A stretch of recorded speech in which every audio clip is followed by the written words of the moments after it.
Morning students, मैं ज्योति पारिक और आपका हमारे महाविद्यालय के इस यूट्यूब चैनल में स्वागत है। हमने पिछले वीडियो में देखा था कि हमने भारत के जो भूआकृतिक प्रदेश हैं उनके बारे में हमने देखा था और हमने भारत को 6 भूआकृतिक प्रदेशों में विभाजित किया था। पहला अपना था हिमालय पर्वतीय प्रदेश, दूसरा उत्तर का विशाल मैदान, तीसरा था भारत का मरुस्थल, चौथा था अपना तटीय प्रदेश और पांचवा दक्षिणी प्रायद्वीपीय पठार और अपना लास्ट था द्वीप समूह है। इस प्रकार हमने पिछले वीडियो में इस प्रकार से भारत के जो भूआकृतिक प्रदेश है उनको 6 भागों में विभाजित कर लिया था और हमने अपना पहला है जो हिमालय पर्वतीय प्रदेश है उसके बारे में हमने डिटेल से अध्ययन भी कर लिया था। आज हम पढ़ेंगे अपना उत्तर का जो मैदान है उसके बारे में। तो चलिए देखते हैं उत्तर का विशाल मैदान। ठीक है, अब हमें पता है कि जो हमारा जो दूसरा भूआकृतिक प्रदेश है उत्तरी मैदान, हम पहले इसके कुछ इंपॉर्टेंट पॉइंट्स हैं उनके बारे में देखते हैं। पहला है इसका विस्तार। तो इस उत्तरी मैदान का विस्तार हम देखते हैं कहाँ से कहाँ तक है। तो हम मैप में देखते हैं तो इस उत्तरी मैदान का जो विस्तार है पंजाब से लेकर असम तक, पंजाब से लेकर असम तक इस उत्तरी मैदान का विस्तार है। और ये जो उत्तरी मैदान है जो पंजाब में तो इसकी चौड़ाई अधिक है और जैसे जैसे जाते हैं हम पश्चिम पूर्व की तरफ तो असम तक इसकी चौड़ाई बहुत कम होती चली जाती है। ठीक है, ये हमने इसका विस्तार देखा। हमारा दूसरा पॉइंट है इसका निर्माण कैसे हुआ। उत्तर का जो हमारा विशाल मैदान है उसका निर्माण किस प्रकार से हुआ। तो हमें पता है इसके जो उत्तर में हमारा कौन सा भूआकृतिक प्रदेश है, हिमालय पर्वतीय प्रदेश। तो हिमालय पर्वतीय प्रदेश में जो नित्यवाही जो नदियां हैं जैसे गंगा, यमुना, ब्रह्मपुत्र आदि जो नदियां हैं वो हिमालय से बहकर आ रही है और अपने साथ उपजाऊ जलोढ़ मिट्टी भी अपने साथ प्रवाहित करके लेके आ रही है और अपने साथ जो उपजाऊ जलोढ़ मिट्टी अपने साथ बहाकर ला रही है उसका निक्षेप कहाँ कर रही है, ये उत्तरी मैदान में। तो इस प्रकार से इस उत्तरी मैदान का जो निर्माण है वो किस प्रकार से हुआ, नदियां द्वारा बहाकर लाई गई जलोढ़ मृदा के द्वारा, नदियां द्वारा लाई गई जलोढ़ मृदा से, जलोढ़ मृदा। इस प्रकार से नदी हिमालय से जो नदियां निकल के आ रही है, गंगा, यमुना, ब्रह्मपुत्र सभी नदियां ये अपने साथ जो भी अवसाद लेके आ रही है उस अवसाद का निक्षेप इस उत्तरी मैदान में कर रही है और इस प्रकार से उत्तरी मैदान का निर्माण हो रहा है। कौन सी मृदा से, उपजाऊ जलोढ़ मृदा से। ठीक है, अब अगला हमारा पॉइंट है इसका क्षेत्रफल कितना है, उत्तरी मैदान का क्षेत्रफल। तो इस मैदान का जो क्षेत्रफल है हमारे भारत का कुल क्षेत्रफल की इसका जो क्षेत्रफल है वो हम 32 लाख वर्ग किलोमीटर, 32 लाख वर्ग किलोमीटर, कितना क्षेत्रफल है इसका, 32 लाख वर्ग किलोमीटर। ठीक है, हम देखते हैं इसमें जनसंख्या कितने निवास करती है।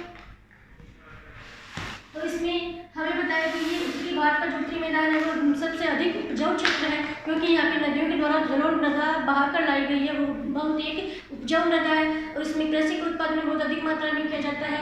इसके अलावा जो पेयजल की वो जो भी यहाँ पे कोई समस्या नहीं है, उस मानव जीवन के लिए जो भी हमें आवश्यकता है वो सभी आवश्यकताओं की पूर्ति इस क्षेत्र में हो रही है। इसी वजह से यहाँ पे जनसंख्या घनत्व तो बहुत ज़्यादा देखने को मिलता है। मतलब इसकी जो जनसंख्या है वो कुल जनसंख्या की 44% जनसंख्या, भारत की कुल जनसंख्या की 44% जनसंख्या केवल इसी मैदान में देखने को मिलती है और इसका घनत्व भी सर्वाधिक है। सभी भूआकृतिक प्रदेशों में सर्वाधिक घनत्व भी इसी क्षेत्र का है। ठीक है, तो हम ये हमारे कुछ इंपॉर्टेंट पॉइंट्स है। पहला है इसका विस्तार पंजाब से लेकर असम तक, पंजाब से असम तक। ठीक है, इसका निर्माण हुआ है जलोढ़ मृदा के द्वारा। क्षेत्रफल है इसका 32 लाख वर्ग किलोमीटर। इसकी जनसंख्या है भारत की कुल जनसंख्या की 44% जनसंख्या और इसका घनत्व भी सर्वाधिक है। इस प्रकार हमने इसके जो मुख्य बिंदु है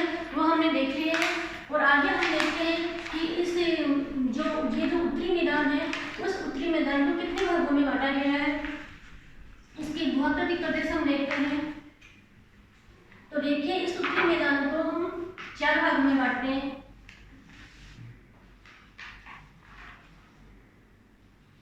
पहला है भाबर, ठीक है, दूसरा है तराई,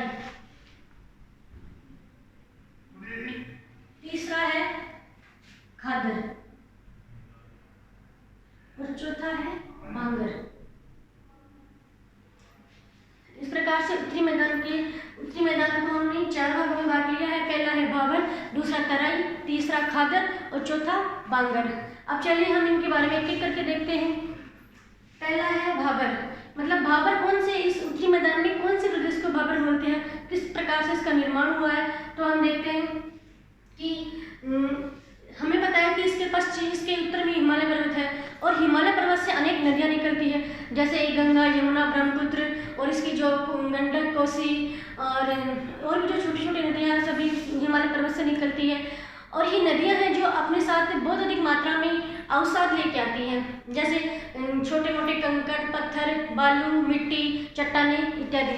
और ये अपने साथ जो अवसाद बहा कर लाती है, उस अवसाद को कहाँ जमा करती है, शिवालिक की तलहटी में। हमने देखा था कि जो शिवालिक है वो हिमालय पर्वत का लास्ट पॉइंट है और ये नदियाँ जो अपने साथ जो बहाकर लाती है अवसाद, वो यहाँ पे जमा कर देती है। ये आपका शिवालिक है इसके ऊपर, और इस शिवालिक की जो तलहटी में अपने साथ जो भी अवसाद लेके आती है, चट्टाने, छोटे मोटे कंकड़, पत्थर, बालू, ये सभी, और यहाँ पे लाके जमा कर देती है। हम एक बार नदी देखते हैं, जैसे मान लीजिए हमारा वृहद हिमालय है और लघु हिमालय है और ये शिवालिक है। यहाँ से हम नदियाँ बह रही है, क्योंकि यहाँ का ढाल है वो बहुत ही तीव्र है, और तीव्र ढाल होने की वजह से ये नदियाँ इनके नदियों के मार्ग में जो भी कुछ आएगा वो अपने साथ बहाकर लेके आएगी, और यहाँ पे जो शिवालिक है इसकी तलहटी में लाके यहाँ पे जमा कर देगी, मतलब अपने अवसाद का यहाँ पे निक्षेप कर देगी। तो इस प्रकार से ये जो क्षेत्र बनेगा वह अपना कौन सा होगा, भाबर। ठीक है, समझ में आया कि मतलब हिमालय से निकलने वाली नदियाँ अपने तीव्र ढाल के साथ अपने मार्ग में जो भी अवसाद है उस अवसाद को बहाकर लाती है और शिवालिक की तलहटी में इसका निक्षेप कर देती है। तो इस प्रकार से ये जो प्रदेश बनता है वह अपना भाबर है। इसकी विशेषता क्या है कि देखिए यहाँ पे जो नदी है वो तो तीव्र ढाल के साथ आ रही है, ठीक है, और यहाँ पे जो चट्टाने हैं, बड़ी बड़ी चट्टाने हैं, इन चट्टानों में आकर इनका जो ढाल है वो बहुत ही मंद हो जाता है, मतलब इतना मंद हो जाता है कि हमें पता ही नहीं चलता है कि यहाँ पे कुछ नदी भी बह रही है क्या। यहाँ तो एकदम ढाल तीव्र है और यहाँ इतने सारे चट्टाने होने की वजह से इनका ढाल एकदम मंद हो जाता है, बिल्कुल हमें दिखाई भी नहीं पड़ता है कि यहाँ पे कुछ नदियाँ बह रही है, मतलब एक तरीके से लुप्त हो जाती है। यहाँ इस भाबर प्रदेश में आकर नदियाँ लुप्त हो जाती है। तो इसका जो एक विशेषता हो गई कि भाबर प्रदेश में नदियाँ लुप्त हो जाती है, इस वजह से इन चट्टानों के कारण। ठीक है, अब हमारा अगला प्रदेश है तराई। अब देखिए ये अपना भाबर प्रदेश हो गया, ठीक है, वो हमने देख लिया, यहाँ पे ये भाबर प्रदेश हो गया, ठीक है। फिर अपना है तराई। तो देखिए यहाँ तक तो ये नदियों के द्वारा जो अवसाद लेके आ रही है वो नदियाँ यहाँ पे अपने अवसाद को निक्षेप कर रही है, ठीक है। अब इससे यहाँ पर जो प्लेन जगह है, मतलब समतल मैदान है, वहाँ पे ये नदियाँ वापस इसके ऊपर प्रकट हो रही है, क्योंकि यहाँ पे तो नदियाँ यहाँ पर भी थी लेकिन हमें दिखाई नहीं दे रही थी। किस वजह से? इन चट्टानों की वजह से। चट्टानें इनके मार्ग में आ रही थी तो इनका ढाल एकदम कम हो रहा था, इस वजह से ये नदियाँ लुप्त हो गई थी और वापस आगे यहाँ पे आके ये नदियाँ वापस तल के ऊपर आ रही है और यहाँ पे हमारा ये जो प्रदेश है वो तराई प्रदेश बन रहा है। अब जब नदियाँ वापस तल के ऊपर आ रही है तो एक अचानक जब नदियाँ वापस उद्भव हो रही है, अचानक प्रकट हो रही है, तो पानी भी बहुत अधिक मात्रा में आ रहा है, तो एक दलदल जैसा क्षेत्र बन जाता है। तो एक यहाँ पे क्या हो जाता है, दलदल, ठीक है। अब इसकी क्या विशेषता हो गई कि ये जो यहाँ पर जो नदियाँ लुप्त थी वो वापस तल के ऊपर प्रकट हो रही है। तराई में क्या होता है, तल पर प्रकट, तल पर वापस प्रकट। नदियाँ जो भाबर प्रदेश में लुप्त हो गई थी वो तराई प्रदेश में आकर वापस अपने तल के ऊपर आ रही है और इसकी वजह से यहाँ पर एक दलदल जैसा क्षेत्र बन गया है और ये दलदल जो क्षेत्र बन गया है, इस क्षेत्र में भी कृषि का उत्पादन अच्छा किया जाता है। जैसे यहाँ पे खाद्यान्न का उत्पादन किया जाता है और गेहूं का उत्पादन भी यहाँ पे किया जाता है। तो यहाँ पे ये एक अच्छा क्षेत्र है कृषि के लिए। और इसके अलावा ये तो इसकी कुछ विशेषता है। और हम देखते हैं कि ये जो दलदल क्षेत्र बन गया उसकी वजह से कुछ नुकसान भी हुआ है। जैसे यहाँ पे कुछ बरसात के मौसम में जैसे जब मानसून आता है तो यहाँ पे बहुत अधिक मात्रा में दलदली क्षेत्र बन जाता है।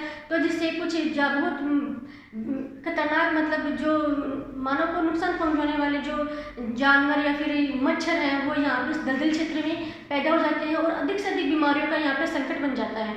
तो जैसे उत्तर प्रदेश का जो गोरखपुर जिला है वह क्षेत्र इस दलदल की वजह से बहुत अधिक बीमारियों से ग्रसित हो जाता है। ठीक है, अब तराई के बाद में हमारा जो प्रदेश है खादर। दूसरा खादर। अब देखिए यहाँ से नदियाँ आ रही है, यहाँ पे तो लुप्त हो रही है, तराई प्रदेश में आके वापस प्रकट हो रही है। और फिर तीसरे प्रदेश में देखते हैं कि जैसे मान लो अब नदियाँ हैं, ठीक है, हिमालय की जो नदियां हैं वो हमें पता है कि नित्यवाही नदियां हैं। ये नदियां हमेशा प्रवाहित होती रहती है। किस वजह से? क्योंकि हिमालय से इनको पर्याप्त मात्रा में जल मिल जाता है। हिमालय में जो बड़े बड़े ग्लेशियर हैं उन ग्लेशियरों के पिघलने से नदियों में जल हमेशा भरपूर रहता है। तो ये तो एक नॉर्मल कंडीशन होती है कि जब ये नदियाँ बहती रहती है, ये इनका तट है और यहाँ से नदियाँ बह रही है, ठीक है। लेकिन जब मानसून आता है और ये नदियाँ अपने उफान पर होती हैं, तब क्या होता है कि ये नदियाँ बहती बहती अपने तट तक पहुँच जाती है और ये अपने साथ जो भी अवसाद लेके आ रही है या फिर जलोढ़ मृदा भी अपने साथ जो लेके आ रही है वो इन तटों पर जाके जमा हो जाती है, ठीक है।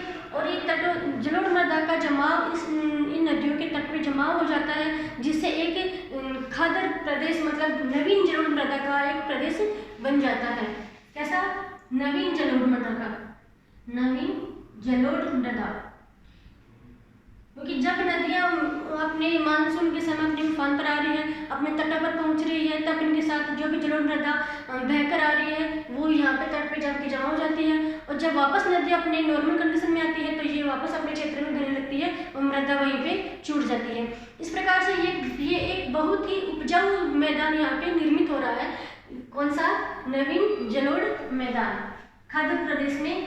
वो खादर प्रदेश किस मिट्टी से बना है? नवीन जलोढ़ मृदा से, नवीन जलोढ़ मृदा। और ये जो नवीन जलोढ़ मृदा है वो सिंचाई के लिए बहुत ही अधिक उपयोगी है। और इस नवीन जलोढ़ मृदा के जो मैदान है उसी मैदान में भारत का सबसे अधिक खाद्यान्न इसी क्षेत्र में उत्पादित किया जाता है। और इस अधिक खाद्यान्न के उत्पादन के कारण ही यहाँ पे जनसंख्या का बहुत अधिक निवास हमें देखने को मिलता है, ठीक है। तो ये अपना जो नवीन जलोढ़ का मिट्टी का जो मैदान है वो सबसे अधिक उपजाऊ है। फिर हमारा है बांगर। तो देखिए अब आगे क्या होता है कि जो नदियां हैं वो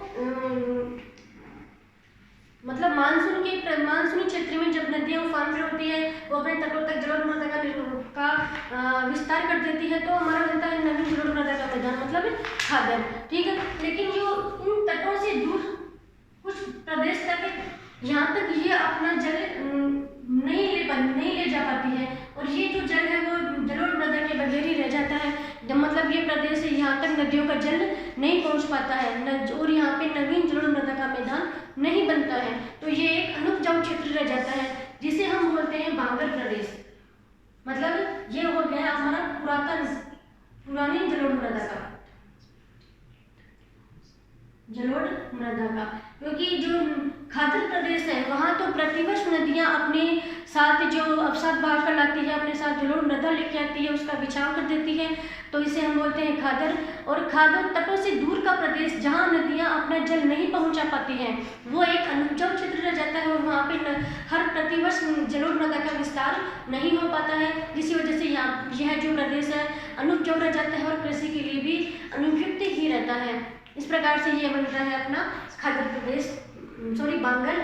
और इस प्रकार से ये हमारे 4 प्रदेश हो गए। इसको हम देखते हैं, हम मैप में इनको देख लेते हैं। तो ये तो हमारा जो बड़ी बड़ी चट्टानें एकत्रित हो रही है ये तो है हमारा कौन सा? भाबर प्रदेश, ठीक है। अब इसके नीचे जो बिल्कुल दलदली क्षेत्र है, इसके नीचे जो दलदली क्षेत्र है वो है हमारा कौन सा? तराई प्रदेश, ठीक है, तराई प्रदेश। अब तराई प्रदेश के आगे जो नदियाँ प्रतिवर्ष अपना जो नवीन जलोढ़ मृदा लेके आती है वो है हमारा खादर प्रदेश। ये है हमारा खादर प्रदेश, जहाँ पर नदियाँ प्रतिवर्ष अपने साथ जो भी अवसाद लेके आती है वो निक्षेप कर देती है और जिससे एक बहुत ही उपजाऊ प्रदेश बनता है, जिसमें खादरों के लिए भी बहुत अच्छी मृदा जलोढ़ मृदा मिलती है, ठीक है। अब हमारा है बांगर प्रदेश, जो सबसे लास्ट वाला है, जिस प्रदेश में नदियाँ अपने साथ जो भी अवसाद लेके आती है, अपने साथ जो जलोढ़ मृदा लेके आती है, वो नदियों का जो जल है वो उस प्रदेश तक नहीं पहुंच पाता है, तो हमारा ये प्रदेश अनुपजाऊ प्रदेश रह जाता है, जिसे हम बोलते हैं बांगर प्रदेश। बांगर प्रदेश। इस प्रकार से हमारे ये चारों हमने ये जो उत्तर के जो विशाल मैदान के हमने जो वर्गीकरण किए थे वो हमने देख लिए हैं और हमारा जो आज का ये टॉपिक है यहीं समाप्त हो रहा है। हमने 2 टॉपिक क्लियर कर लिए, एक हिमालय का पर्वतीय प्रदेश और आज हमने देखा उत्तर का मैदान, और अगले वीडियो में हम एक नया टॉपिक लेके आते हैं। Thank you.